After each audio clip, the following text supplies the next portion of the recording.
Social media हो, electronic media हो या प्रिंट मीडिया हो, इसके जरिए इस वक्त सोच खराब करने की मुकम्मल कोशिश की जाती है। और किसी कौम की तबाही का सबसे बड़ा सबब जो बनता है वो सोच का खराब हो जाना और फिक्र का तबाह हो जाना। इसीलिए डॉक्टर इकबाल ने कहा, कुव्वते फिक्र और अमल पहले फना होती है, तब किसी कौम की शौकत को जवाल आता है। कोई कौम पहले जवाल पजीर नहीं होती, पहले उसकी फिक्र और उसका अमल तबाह होता है, फिर उसके बाद वो कौम तबाह हो जाती है और बर्बाद हो जाती है। आज एक सोच के हवाले से अगर मैं गुफ्तगू करूं तो मैं ये समझता हूं कि ये एक फिक्र या एक सोच का मसला नहीं है कि मुसलमानों की एक मामले के अंदर सोच खराब हो चुकी है, बल्कि अब अगर मैं ये कहूं तो गलत न होगा कि आज नाम का तो इंसान, नाम के तो बहुत सारे मुसलमान मिलेंगे, लेकिन सोच के एतबार से मुसलमान तलाश करें तो बहुत कम ऐसे लोग मिलेंगे जिनकी सोच भी इस्लामी सोच हो।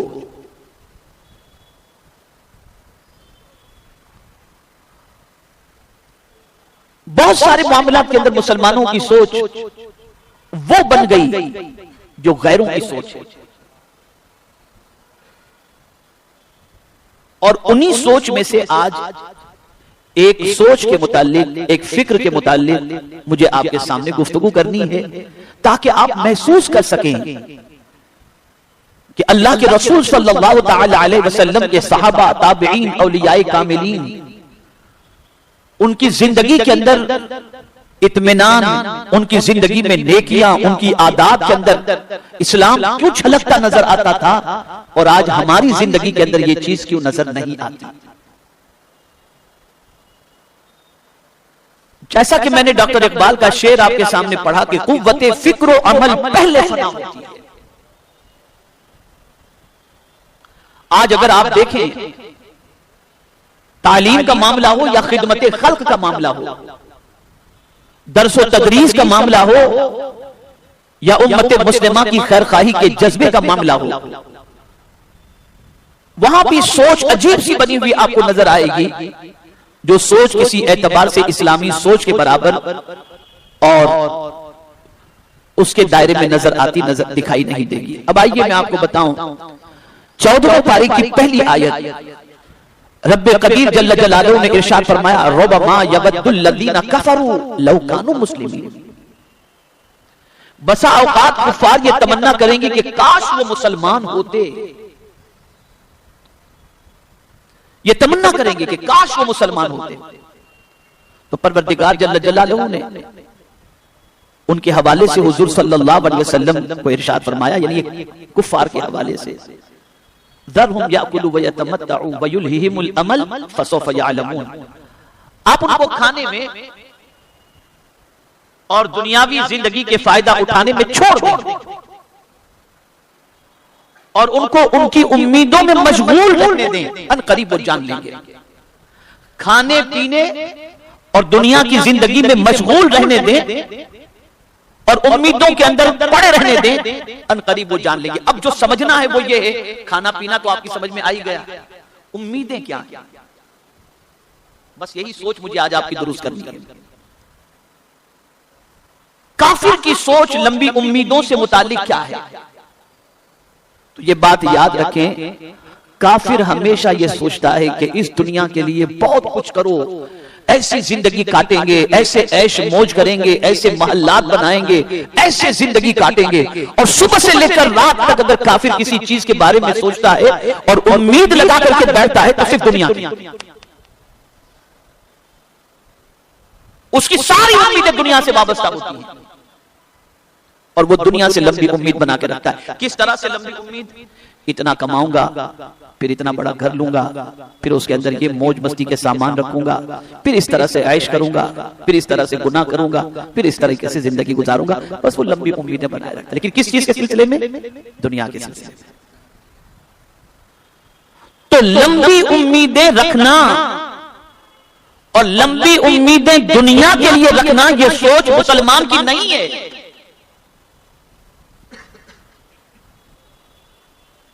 ये लंबी उम्मीदें दुनिया के सिलसिले में रखना, ये मुसलमान की सोच नहीं है। मुसलमान की सोच सबसे बड़ी ये है, वो लंबी उम्मीदें तो रखता है लेकिन आखिरत के बारे में रखता है। मैं उसे समझाऊंगा कि किस एतबार से लंबी उम्मीदें दुनिया के अंदर भी दुरुस्त हैं और कौन सी लंबी उम्मीदें दुनिया के सिलसिले में दुरुस्त नहीं। इसे बहुत अच्छी तरह से आप समझें। इस नीयत से दुनिया से लंबी उम्मीदें रखना कि माल कमाएंगे, ऐश करेंगे, जिंदगी मौज मस्ती में गुजारेंगे, किसी किस्म की हमें कोई तकलीफ नहीं आएगी और पैसे के जरिए जो काम चाहेंगे हम करवा सकेंगे या कर लेंगे, ये सोच सही नहीं। अब दूसरे एतबार से सोच कैसे दुरुस्त है? पैसे कमाएंगे, खूब दौलत कमाएंगे, लेकिन उस दौलत के जरिए मस्जिद बनाएंगे, हॉस्पिटल बनाएंगे, दारुल उलूम बनाएंगे, यूनिवर्सिटी बनाएंगे, मुसाफिर खाना बनाएंगे, कुएं खुदवाएंगे, ताकि उस दौलत के जरिए हम आखिरत का सामान तैयार कर सकें। इस नीयत से दौलत कमाना और उसके लिए मेहनत करना, ये बाइसे सवाब है, बाइसे बरकत है।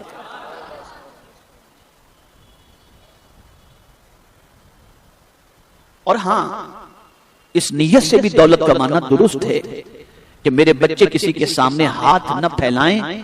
मैं इस एतबार से अपने बच्चे के लिए मकान का भी इंतजाम कर दूं, कारोबार का भी इंतजाम कर दूं, ताकि मेरे बच्चे मुफलिसी से बचे, तंगदस्ती से बचे।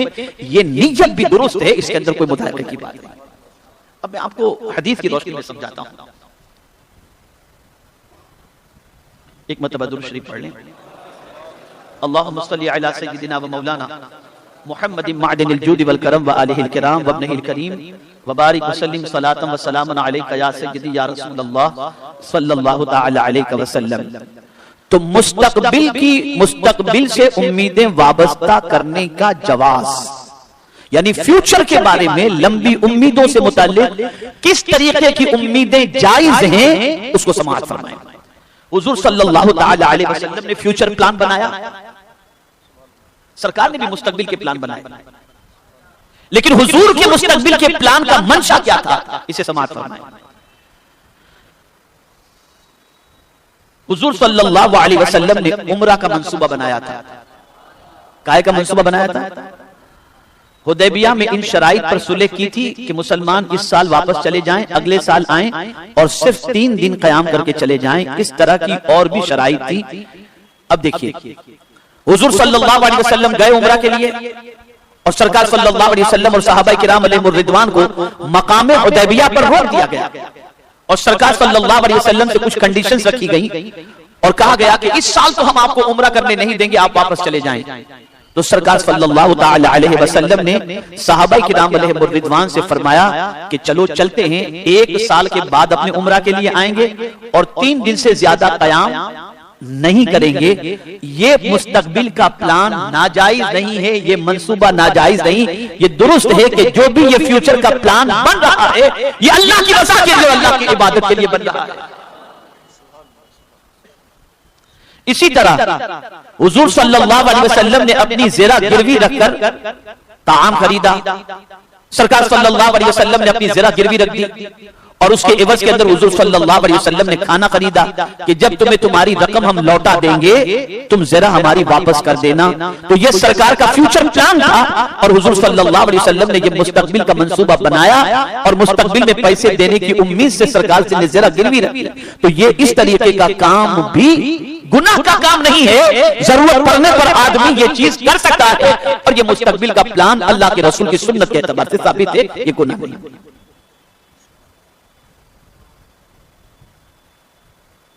आपने जब गज़वे मौता की तरफ लश्कर रवाना किया तो उसका अमीर हजरत ज़ैद बिन हारिसा को बनाया और फरमाया अगर वो शहीद हो जाएं तो फिर हजरत जाफर इब्न अबी तालिब को अमीर बना लेना और अगर वो शहीद हो जाएं तो अब्दुल्ला इब्न रवाहा को अमीर बना लेना। जब फतूहात की कसरत हुई और मुसलमानों में खुशहाली आ गई तो सरकार सल्लल्लाहु अलैहि वसल्लम ने अज़वाजे मुत्तहरात में से हर एक को एक साल की खुराक मुहैया फरमा दी और ऐसी बहुत सारी मिसालें। ये सब फ्यूचर प्लान, ये सब क्या है? तो इस किस्म का फ्यूचर प्लान बनाना ये हुजूर की सुन्नत से साबित है, लेकिन इस सारे प्लान के अंदर कहीं कोई ऐसी चीज नहीं कि गुनाह का मंसूबा हो, ऐशो इशरत का मंसूबा हो। इसमें कोई ऐसा प्लान नहीं है जो खुदावंद कुद्दूस जल्ल जलालहू के कानून के खिलाफ का मामला हो, अपने बीवी बच्चों के लिए खुशहाली के मौके पर आप 1 साल की खुराक का एहतमाम कर दें, मकान का एहतमाम कर दें, बच्चों की रोजी रोटी का एहतमाम कर दें, ये गुनाह नहीं है। हाँ, ये उम्मीद रखना कि मेरे पास पैसे आए तो मैं ये कर डालूं और इधर महल बना डालूं और इधर ऐश करूं और इधर गुनाह करूं, इधर ये करूंगा उधर ये करूंगा, तो अपनी लंबी उम्मीदें दुनिया के नाजायज कामों से मुताल्लिक रखना, ये अल्लाह सुब्हानहू व तआला और उसके रसूल सल्लल्लाहु अलैहि वसल्लम के नजदीक गुनाह है। और ये सोच कि माल आए तो माल आने के बाद अय्याशी करना, गुनाह करना, बदकिरदारी करना, ये सोच मुसलमानों की नहीं, ये काफिर की सोच है। इसे ज़हन में रखें।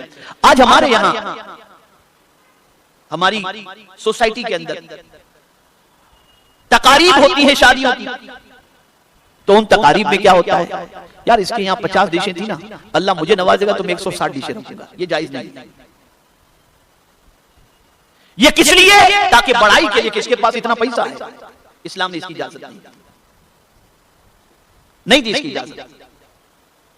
हाँ, अगर आपने ये नियत की कि अल्लाह ने मुझे अता फरमाया तो मैं जो है इसराफ से बचूंगा, फुजूल खर्ची से बचूंगा और अपनी दौलत का इस्तेमाल सुन्नत के मुताबिक, शरीयत के मुताबिक सही तरीके से करूंगा, तो अल्लाह ताला ऐसी दौलत से मुताल्लिक नियत करने वाले को अज्र अता फरमाता है। और जो शख्स दुनिया में दिखावे के लिए या दुनिया के इंसानों से बरतरी के लिए या दुनिया के इंसानों में बड़ाई के लिए या दुनिया के इंसानों में मालदार मशहूर होने के लिए अगर दौलत कमाता है और इस तरीके से खर्च करता है, तो अल्लाह के नजदीक वो गुनहगार भी है। और ये सोच इस्लामी सोच कतई तौर पर नहीं हो सकती। मेरे प्यारे आका सल्लल्लाहु तआला अलैहि वसल्लम के प्यारे दीवानों, आका करीम रऊफ रहीम अलैहि तहियत व तस्लीम ने इरशाद फरमाया, और ये इरशाद मैं समझता हूं कि आज की गुफ्तगू के अंदर, दिलो दिमाग के अंदर हमेशा के लिए महफूज कर लेना है। और हर आदमी हुजूर के इरशाद की रोशनी में यह समझे कि वो खुशबख्त है या बदबख्त, खुश नसीब है या बदनसीब, कम नसीब। इसलिए कि कोई मुसलमान तो बदनसीब हो नहीं सकता, इसलिए कि मुसलमान है तो उसका नसीब अच्छा है, तभी तो मुसलमान है। वो कम नसीब यानी ऐसा शख्स जिसकी सोच परागंदा हो चुकी है, वो कोताही और कोता फिक्र का हामिल है। और खुश नसीब और कम नसीब को आप समझें। कम नसीब कौन है? बदबख्त। तो आका करीम सल्लल्लाहु अलैहि वसल्लम ने इरशाद फरमाया, हजरत अनस रज़ियल्लाहु तआला अन्हु बयान करते हैं कि रसूलुल्लाह सल्लल्लाहु अलैहि वसल्लम ने फरमाया, 4 चीजें बदबख्ती की अलामत हैं। कितनी चीजें? कितनी चीजें? उसे समझो। और हुजूर सल्लल्लाहु अलैहि वसल्लम के फरमान की रोशनी के अंदर अपने आप को हम जांचने की कोशिश करें। हम क्या हैं? किसी से पूछने की जरूरत नहीं है। हुजूर के फरमान की रोशनी में खुद को जांचें और खुद अपने दिल से सवाल करें कि अल्लाह के रसूल सल्लल्लाहु अलैहि वसल्लम के इरशाद की रोशनी के अंदर हम किस कैटेगरी के हैं। तो सरकार सल्लल्लाहु अलैहि वसल्लम ने फरमाया, 4 चीजें बदबख्ती की अलामत हैं। उनमें से पहली चीज हुजूर सल्लल्लाहु अलैहि वसल्लम फरमाते हैं, आंखों का खुश्क हो जाना, यानी आंखों से आंसू न निकलना।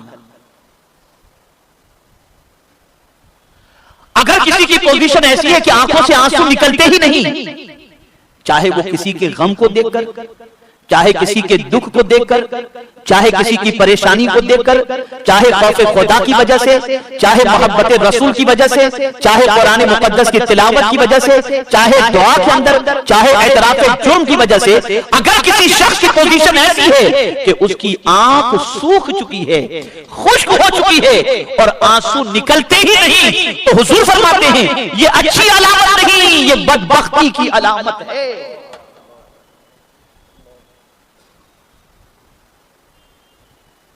ये बदबख्ती की अलामत है। और कुरान मुकद्दस में ज्यादा हंसने से रोका गया और रोने ही का हुक्म दिया गया। ज्यादा रो, फलयदहकू कलीला वलयबकू कसीरा, हंसो कम और रो ज्यादा। और ज्यादा हंसने से दिल मुर्दा हो जाता है, तो कम हंसने का हुक्म दिया गया और ज्यादा रोने का हुक्म दिया गया। और मेरे प्यारे आका सल्लल्लाहु तआला अलैहि वसल्लम के प्यारे दीवानों, जब इंसान कसरत से रोने का आदी बन जाए, बल्कि मैं आपको बताऊं, सैयदना फारूक आजम रज़ी अल्लाह तआला अन्हु खौफे खुदा की वजह से इतना रोते थे कि आपके आंख मुबारक के नीचे ऐसे आंसू बहने की वजह से निशान हो चुके थे। इस तरह से रोते थे। और यहां बहुत सारे लोग ये कहते नजर आते हैं, ये तो बहुत ताकतवर है यार, अपने आंसू ऐसे जल्दी निकलते नहीं। ये ताकतवर नहीं है आप, इसे ताकतवर नहीं कहते। मुझे एक साहब मिले मदीने मुनव्वरा में, और उन्होंने मुझसे कहा कि हजरत मैं क्या बताऊं, आकाई करीम सल्लल्लाहु अलैहि वसल्लम की बारगाह में हाजिर होकर सलाम पेश करता हूं, लेकिन मुझे 3-4 दिन आए हुए हो गए, मेरे आंसू निकलते ही नहीं। अब उन्हें अफसोस हो रहा था कि मेरे आंसू नहीं निकल रहे। तो मैंने उनसे कहा कि मैं आपको एक नुस्खा बताता हूं। बोले क्या नुस्खा? तो मैंने कहा नुस्खा ये है, जिस किसी वली से आप बेपनाह मोहब्बत करते हो, या आलिम से मोहब्बत करते हो, या किसी शेख से मोहब्बत करते हो, जिनका लिखा हुआ, जिनकी करामतें या जिनकी बातें आपके दिल को टच करती हो और उनसे आपको बेपनाह मोहब्बत हो ना, आप एक काम करें, हुजूर सल्लल्लाहु अलैहि वसल्लम की सुनहरी जालियों के सामने खड़े होकर उनकी तरफ से, जिनसे आपको बड़ी मोहब्बत है, 12 मरतबा हुजूर की बारगाह में उनकी तरफ से दुरूद शरीफ पेश कर दें। इंशाअल्लाहुल अज़ीम आपकी आंखों से आंसू निकलने शुरू हो जाएंगे। उसके बाद वो मिले, ये अमल किया उन्होंने, फिर उसके बाद वो कहते हैं हजरत अब अल्लाह का इतना बड़ा करम है, पहुंचते ही आंखों से आंसू जारी हो जाया करते हैं, आंसू जारी हो जाते हैं। तो आंखों का खुश्क हो जाना, आंखों से आंसू का न निकलना, ये हुजूर सल्लल्लाहु अलैहि वसल्लम के फरमान की रोशनी में बदबख्ती की अलामत है। अल्लाह वालों की सारी जिंदगी उठा करके देख लो तो गिरियोजारी ही में उनकी रातें और दिन गुजरते नजर आते थे। बल्कि खुद हुजूर की शान जब आला हजरत बयान करते हैं तो रोने ही का तस्करा करते हैं और कहते हैं अल्लाह क्या जहन्नम अब भी न सर्द होगा। रो रो के मुस्तफा ने दरिया बहा दिए, इतना हुजूर रोए कि दरिया बह गया, इतने सरकार ने आंसू निकाले। तो रोना किसी के गम में ये हुजूर सल्लल्लाहु अलैहि वसल्लम की सुन्नत मुबारका है। अब ये जितनी भी तबाही इस वक्त मची है ना, ये लाफ्टर चैनल और ये जोक्स और लतीफे और ये सारी चीजों से आदमी सिर्फ हंसता ही रहता है, इसकी वजह से उसका दिल मुर्दा हो जाता है। तो हुजूर सल्लल्लाहु अलैहि वसल्लम ने बदबख्ती की पहली अलामत बयान फरमाई, आंखों का खुश्क हो जाना। तो रोना ना आए तो ताकतवर ना समझो खुद को, रोना ना आए तो बहादुर ना समझो अपने आप को, बल्कि इसे बदबख्ती तसव्वुर करो। बल्कि रोना आए ये खुशबख्तों की अलामत है। तो पहली अलामत आक़ाए करीम सल्लल्लाहु अलैहि वसल्लम ने बयान फरमाई, आंखों का खुश्क हो जाना। अब दूसरी अलामत हुजूर सल्लल्लाहु अलैहि वसल्लम ने बयान फरमाई, दिल का सख्त होना, एकदम सख्त दिल हो जाना। कोई गिड़गिड़ा रहा है परवाह नहीं, कोई माफी मांग रहा है परवाह नहीं,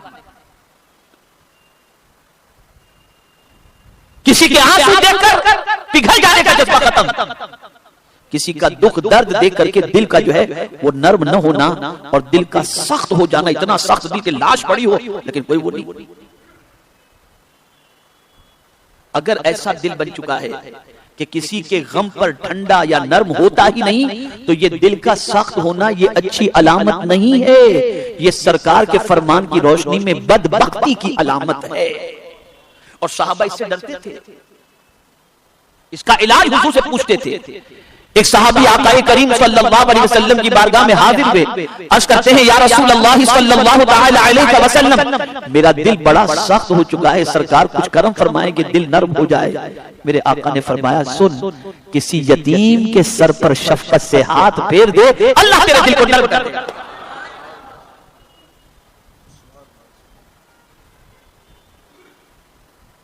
और इसीलिए बुजुर्गान दीन इरशाद फरमाते हैं कि कब्रिस्तान की ज़ियारत ज्यादा किया करो। इसीलिए बुजुर्गान दीन फरमाते हैं मय्यत को गुस्ल दिया करो, तुम्हारा दिल नर्म हो जाएगा। इसीलिए बुजुर्गान दीन फरमाते हैं बीमारों की इयादत के लिए जाओ, तुम्हारा दिल नर्म पड़ जाएगा। कितने ही ताकतवर क्यों ना हो, नर्म पड़ेगा तुम्हारा दिल। तो कोई अगर कहे अपना तो दिल बड़ा सख्त है, ऐसी की तैसी, ये जो बहुत ज्यादा बहादुरी दिखाते हैं और ये बात करते हैं, ये अच्छी चीज नहीं है। दिल का सख्त होना ये आकाए करीम सल्लल्लाहु अलैहि वसल्लम के फरमान की रोशनी में बदबख्ती की अलामत है, बदबख्ती की अलामत है।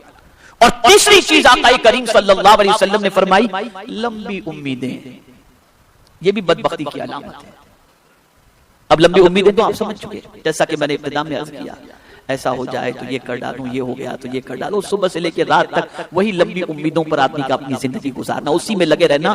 और यहाँ थोड़ी सी एक बारीकी मैं आपको बताता हुआ चलूं कि उस दुनिया की लंबी उम्मीदों के अंदर नमाज छोड़ देना, हलाल हराम छोड़ देना, उसी दुनिया की लंबी उम्मीद के अंदर झूठ बोल देना, उसी दुनिया की लंबी उम्मीद के अंदर गीबत कर लेना, उसी दुनिया की लंबी उम्मीद के अंदर लोगों का माल खा जाना, उसी दुनिया की लंबी उम्मीद के अंदर इंटरेस्ट के साथ पैसे लेना, उसी दुनिया की लंबी उम्मीद के अंदर बैंक का कर्ज लेकर के उसके भरोसे पर अपनी दौलत के मामले में चमकाने की कोशिश करना, इसी लंबी उम्मीद के अंदर दुनिया के कर्ज का बोझ अपने ऊपर लेकर आसाइश की जिंदगी गुजारना। अगर किसी की ये पोजीशन है तो हजारों दुनिया के इंसान के सामने अपने लिबास के जरिए या गाड़ियों के जरिए या महल के जरिए सरमाएदारी का मुजाहिरा करे। हुजूर फरमाते हैं कि बदबख्ती की ये अलामत है कि ये इंसान खुश नसीब नहीं,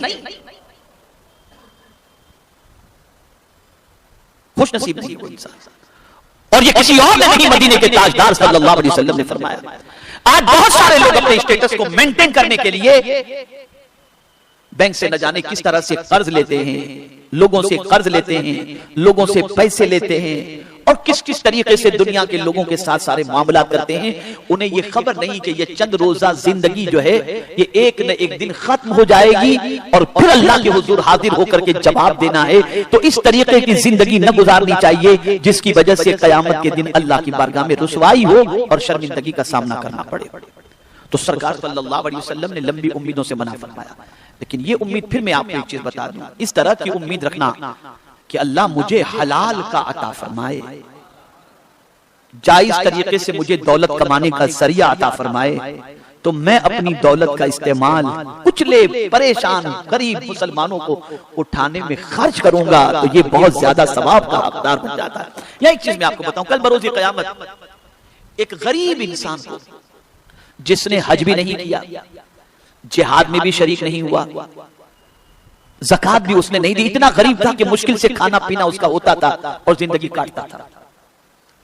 क़यामत में जब रब की बारगाह में उसका आमाल नामा, रब की बारगाह में वो पेश होगा और उसका आमाल नामा उसे दिया जाएगा, तो कहा जाएगा इक़रा किताबक, अपना आमाल नामा पढ़। तो वो जब अपना आमाल नामा पढ़ेगा ना, तो उसके अंदर ज़कात का सवाब लिखा हुआ, खैरात का सवाब लिखा हुआ, हज का सवाब लिखा हुआ, जिहाद का सवाब लिखा हुआ। उसे परेशानी होगी, मैंने जिंदगी में कभी ज़कात नहीं दी, हज नहीं किया, कमजोर इतना था कि जिहाद में जाने का सवाल नहीं होता, ये सारा सवाब ये दफ्तर मेरा ही तो है, किसी और का तो नहीं। तो वो रब की बारगाह में अर्ज करेगा, मौला ये दफ्तर मेरा ही तो है ना, इसलिए कि मैंने तो ज़कात नहीं दी जिंदगी में कभी, इतना गरीब था कि मुश्किल से मेरा गुजारा होता था, मैंने जिंदगी में हज नहीं किया और इसमें हज का सवाब लिखा हुआ है। मेरा करीम इरशाद फरमाएगा, मेरे बंदे जब कोई हज के लिए जाता था तो तेरे दिल में तमन्ना होती थी ना कि मेरा करीम मुझे अता फरमाए तो मैं भी हज के लिए जाऊंगा। वो कहेगा हाँ मौला। जब किसी सखी को तू ज़कात देते देखता था तो तेरे दिल में तमन्ना होती थी ना कि मौला तुझे अता फरमाए तो तू ज़कात भी अदा कर। कहा हाँ। जब मुजाहिदीन के लश्कर को तू देखता था तो तू सोचता था ना, दिल में नियत करता था ना कि काश मेरे बदन में भी कुव्वत होती तो मैं जाता, तो वो कहेगा हाँ। तो रब इरशाद फरमाएगा, मेरे बंदे तू कमजोर होकर के नियत किया और मैं ताकतवर होकर तुझे सवाब अता फरमाया। ये अच्छी उम्मीद। इसीलिए इमाम बुखारी ने बुखारी शरीफ के अंदर पहली हदीस जो रखी वो इन्नमल अमालु बिन्नियात, आपकी नियत पर।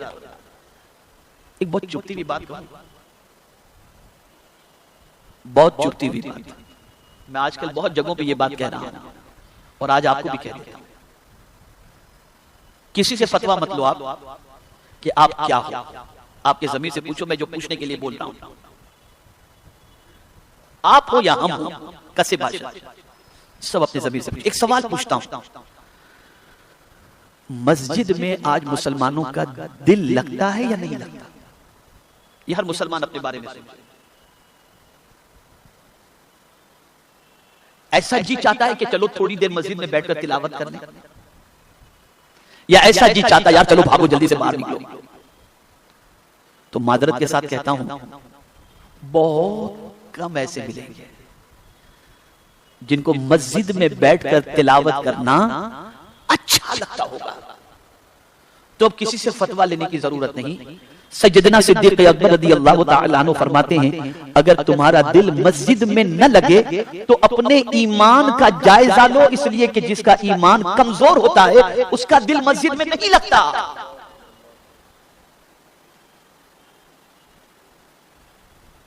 नहीं लगता मस्जिद में। तो सोच बदलो, अपनी फिक्र बदलो, अपने ख्यालात और नजरियात को बदलो। तो अर्ज कर रहा था, लंबी उम्मीद रखना ये बदबख्ती की तीसरी अलामत है। आप अच्छी नीयत रखो, और अल्लाह ने कमाने का हुनर अता फरमाया है तो इस नीयत से कमाओ। और ये नहीं कि आपकी ये नीयत न हो कि मैं कमाकर अपने बच्चों को अच्छे कपड़े पहनाऊं, ये नीयत भी अच्छी है। मैं कमाकर अपने बच्चों को उम्रा हज बार बार कराता रहूं, बहुत अच्छी नीयत है। मैं कमाकर अपने बच्चों को आला तालीम दिलाऊं, बहुत अच्छी नीयत है। लेकिन जायज नीयतें जितनी भी कमाने के बाद भी आप रखेंगे और कमाई के सिलसिले में वो उम्मीद रखेंगे, इस्लाम के नजदीक वो जायज है, नाजायज नहीं। लेकिन कमाकर मैं फलां जगह मालदीव जाकर के अय्याशी करूंगा, बैंकॉक जाकर अय्याशी करूंगा, या फलां कंट्री में जाकर अय्याशी करूंगा, काश इतनी दौलत हो कि मैं ये बदकिरदारी करूं या बुराई करूं, ये सारी चीजें हराम है, नाजायज है। और ऐसा शख्स बदबख्त है, कम नसीब। अब चौथी अलामत आका करीम सल्लल्लाहु अलैहि वसल्लम ने बयान फरमाई, दुनिया की हिर्स रखना, लालच दुनिया, हाय दुनिया मुझे मिल जाए, दुनिया की लालच के अंदर जिंदगी गुजारना। और दुनिया की लालच इतनी घर कर जाए, इतनी घर कर जाए कि रात को सोते में भी दुनिया, दिन को उठने में भी दुनिया। जब किसी की जिंदगी दुनिया की इतनी लालच में डूब जाए कि आखिरत की फिक्र ही निकल जाए और ये ख्याल ही निकल जाए कि एक न एक दिन मुझे खुदा की बारगाह में हाजिर होकर के जवाब देना है, तो आका करीम सल्लल्लाहु अलैहि वसल्लम की रोशनी में वो शख्स बदबख्त है, कब नसीब है।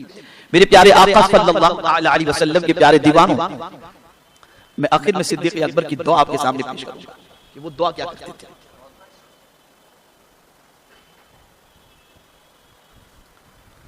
लेकिन उससे पहले मैं आपको अर्ज कर दूं कि मेरे प्यारे आका सल्लल्लाहु अलैहि वसल्लम के प्यारे दीवानों, रिमाइंडर के लिए, रिमेंबरिंग के लिए, आप याद रखें, इसके लिए मैं आपको बताता हूं, आपको याद रखें।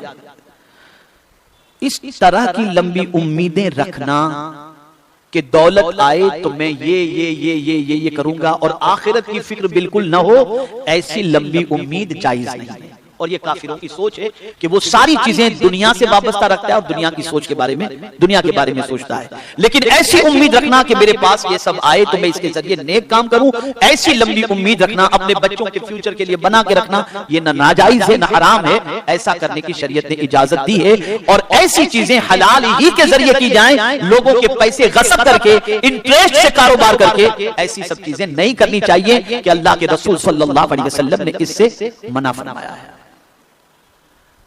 अब हजरत सिद्दीक़ अकबर रज़ियल्लाहु ताला अन्हु की दुआ सुने। मैं कहता हूं खुदा की कसम, ऐसी जामे दुआ है, ऐसी जामे दुआ है कि अगर इसे बंदा अपने जहन में महफूज कर लेना और अपनी दुआ में शामिल कर ले तो अल्लाह का बड़ा करम हो जाए। सिद्दीक़ अकबर रज़ियल्लाहु ताला अन्हु दुआ करते, ए अल्लाह दुनिया को मेरे लिए खोल दे। क्या कर? यानी दुनिया की नेमतों के दरवाजे मुझ पर खोल दे, लेकिन मुझे उससे बेनियाज कर दे, मुझे उससे बेनियाज कर दे। यानी मुझे इतना तू दे दे कि मैं किसी का मोहताज न रहूं, लेकिन मौला मुझे इस माल के मिलने पर माल की फिक्र न हो, फिक्र हो तो तेरी फिक्र हो। ये सोच थी। इत्तेफाक से मुझे वो अरबी में दुआ इस वक्त याद नहीं, लेकिन ये दुआ का मतलब मुझे याद है। तो ये दुआ करना कि मौला मुझे बेपनाह अता फरमा, ये नाजायज नहीं, लेकिन इसकी मोहब्बत से बचा दे, ये दुआ करना जायज है। मांगो अल्लाह से, उससे नहीं मांगो किससे मांगो? तो ये मांगना गुनाह नहीं है। गुनाह यह है कि उसकी मोहब्बत में डूबकर आखिरत को भूल जाना, ये गुनाह है। तो मेरे प्यारे आका सल्लल्लाहु अलैहि वसल्लम के प्यारे दीवानों, आज मुझे जो चीज आपको समझानी थी वो ये है, लंबी उम्मीदों से किनारा कशी इख्तियार करो। बस ये सोचो कि आका करीम सल्लल्लाहु अलैहि वसल्लम ने इरशाद फरमाया कि जो सांस मेरी अंदर जाती है वो सांस बाहर निकलने से पहले हो सकता है मुझे अल्लाह की बारगाह में हाजिर हो जाना पड़े, यानी मौत का मजा चखना पड़े। आका करीम सल्लल्लाहु अलैहि वसल्लम फरमाते हैं कि हो सकता है मैं आंखों की पलकों को जो बंद खोलता हूँ, पलक के बंद होने से पहले मुझे रब की दावत पर लब्बैक कहकर उसकी बारगाह में हाजिर हो जाना पड़े। तो आदमी इस तरीके की सोच बना करके रखे। हम जो दुनिया के बारे में प्लान बना लेते हैं, ख्वाब बना लेते हैं, सारी चीजें कर लेते हैं और ख्वाबों के महल तामीर कर लेते हैं, लेकिन आखिरत के बारे में कुछ नहीं सोचते। तो ये ज़हन में रहना चाहिए कि हो सकता है कभी भी हमें मौत वाक़ई हो जाए और हमारी सारी चीजें धरी की धरी रह जाएं। तो इस दुनिया में रहते हुए उस दुनिया की तैयारी करो। मेरे पास कल जुमा की नमाज के बाद एक मुफ्ती साहब तशरीफ लाए। एक साहब से उन्होंने मेरी गुफ्तगू कराई। अल्लाह ने उस साहब को बहुत नवाजा और वो चाहते हैं कि कुछ दीन का काम करें। तो अल्लाह का करम है कि उन्होंने सुन्नियत भी वो साहब ने इख्तियार कर ली। पहले दूसरे अकीदे की तरफ माइल थे, अब सुन्नी हो गए। तो अल्लाह ने बड़ा करम फरमाया कि वो यूट्यूब पर बहुत मुझे सुनते रहते हैं। तो उनकी ख्वाहिश थी कि मैं उनसे बात करूं। तो मुझसे उन्होंने बात कराई तो कुदरत ने एक जुमला मेरी ज़बान से निकलवा दिया। मेरा कमाल नहीं, उसका करम है कि उसने ये जुमला कहलवा दिया। उनको मैंने कहा कि देखिए अल्लाह ने आपको नवाजा है ना, बस मेरा ये जुमला ज़हन के अंदर महफूज कर लें, इस दुनिया में रहते हुए उस दुनिया का काम कर लो। बस हम क्या कर रहे हैं, इस दुनिया में रहते हुए इसी दुनिया के लिए सब कुछ कर रहे हैं, उस दुनिया को हम भूल गए। तो इस दुनिया में रहते हुए उस दुनिया की तैयारी करो। और हमें इस दुनिया में भेजा ही किया गया है ताकि हम उस दुनिया की तैयारी करें, लेकिन हम उस दुनिया की फिक्र से गाफिल हो गए। अल्लाह रब्बुल इज्जत जल्ल जलालहू आका करीम रऊफुर रहीम अलैहि तहियतु व तस्लीम के सदक़े तुफैल मुझे आपको सबको कुरान और हदीस पर अमल की तौफीक नसीब फरमाए।